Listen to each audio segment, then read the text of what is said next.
Selamat sore Pak dan Ibu, selamat sore teman-teman. Perkenalkan, nama saya Mas Riher Litasi, NIM 17030300055,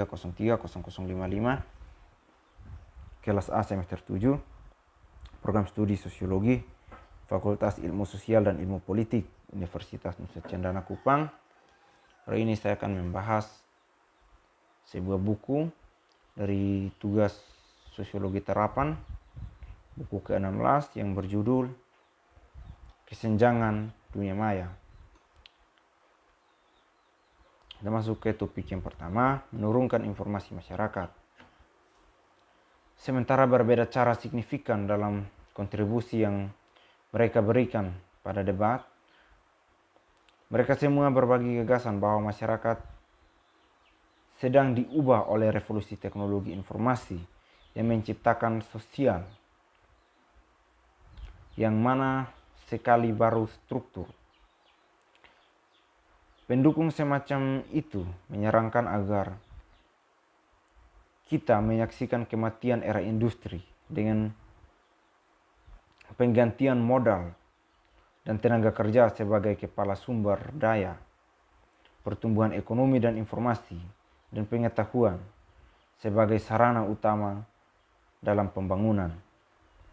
Untuk bukti yang muncul di daerah informasi, mereka akan mengklaim bahwa manufaktur tradisional industri tidak ada lagi.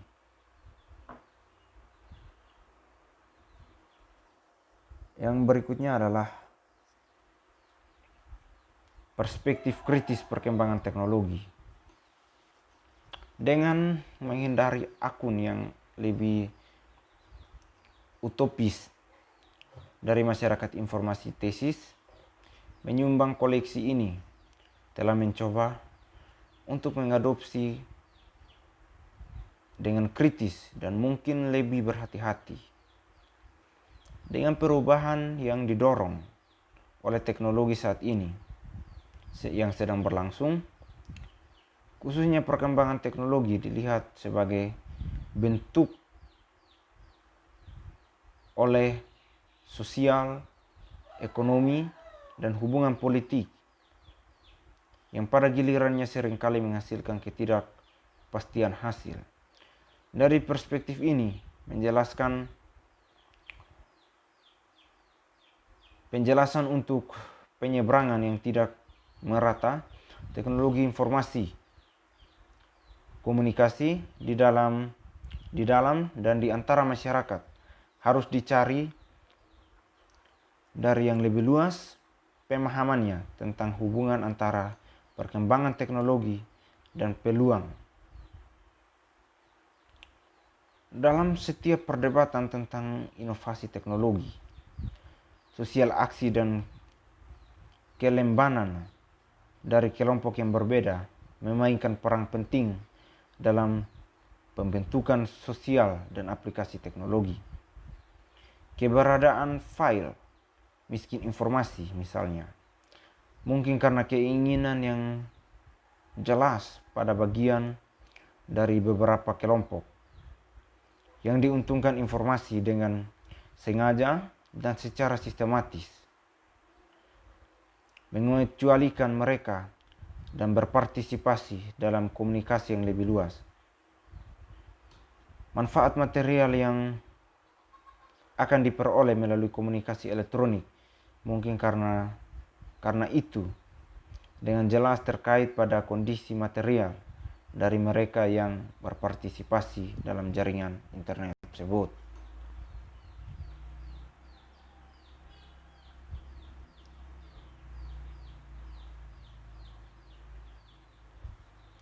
Yang berikutnya, memajukan penelitian sosial dan pengecualian penyimpanan. Koleksi ini dibagi menjadi 3 bagian. Bagian pertama terdiri dari bab yang menentang banyak anggapan yang dimungkinkan oleh dunia maya, lembaga yang lebih besar, mendorong lebih banyak kesetaraan dan memastikan lebih banyak otonomi untuk individu. Yang kedua terdiri dari kontribusi masing-masing analisis. Dampak teknologi informasi komunikasi didasarkan pada sosial dan ekonomi. Konteks bagian ketiga dan terakhir terdiri dari kontribusi yang lebih fokus berlangsung pada kebijakan teknologi. Dibuka dengan serangan terukur Trevor Haywood atas optimis dari masyarakat informasi yang menyarankan bahwa manfaat teknologi informasi komunikasi akan menetes. Dari informasi yang diuntungkan, dirugikan banyak orang dengan cara yang teknologi. Sebelumnya seperti mobil, peralatan listrik, dan rumah tangga. Pasar bebas seperti perspektif melihat akses luas ke jaringan yang berhubung dengan komputer sebagai cara menyebarkan informasi dan pengetahuan lebih banyak warga, dan dengan demikian berbagai pengaruh politik dari ekonomi yang secara luas.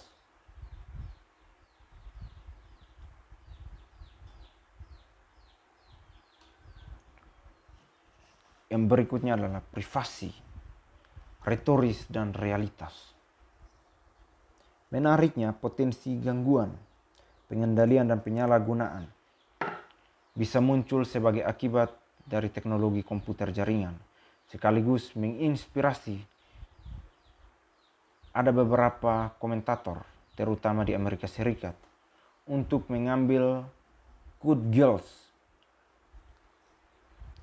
telah umumnya menghasilkan lebih sedikit dari yang kita duga. Telah membandingkan kepuasan ini dengan oposisi yang kuat, telah memadai penyebaran teknologi lain, baik berjanji teknologi informasi dan bioteknologi, manfaat besar bagi masyarakat, dan kedua, menghadirkan risiko tertentu. Membandingkan respon publik terhadap teknologi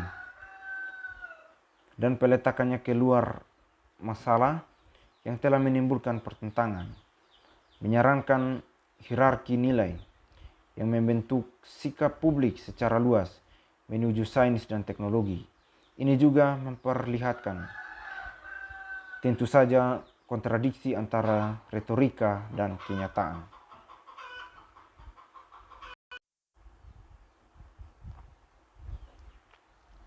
Yang berikutnya adalah yang jahat mengepsi yang selalu membuat teknologi baru. Pornografer, gerakan agama fundamentalis, pedofil jaringan, rasis, teroris, pembersih etnis, penguntit elektronik, semuanya ini akan menggunakan internet dan jaringan global untuk memperluas jangkauan. Dan terkadang keuntungan dari aktivitas mereka yang kumuh. Posisi memaksa untuk semuanya di seluruh dunia saat ini bingung bagaimana menangani pelecehan tersebut. Jaringan publik yang digunakan untuk menyeludupkan bit sadisme dan kekerasan, pembatasan nasional, dan berada dalam beberapa perdebatan besar tentang apa yang dilakukan harus diizinkan untuk dilakukan dengan jaringan ini. Semua bentuk penerbitan teknologi telah mengangkat masalah seperti ini di masa lalu.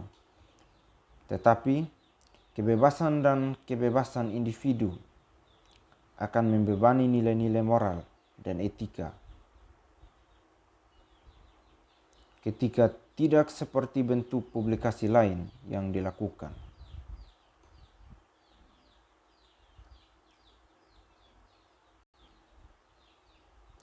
Cyberspace sebagai perkotaan baru, realm publik.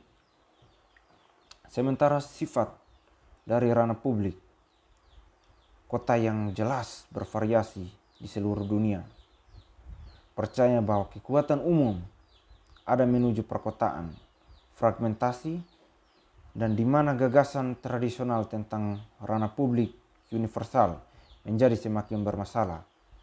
Konteks seperti itu telah mendorong berbagai macam perdebatan muncul seputar potensi digital jaringan dari komputer untuk mendukung jenis baru publik pertukaran sosial dan budaya. Tak heran perdebatan semacam itu semakin terhubung dengan orang lain. Sekian dan terima kasih.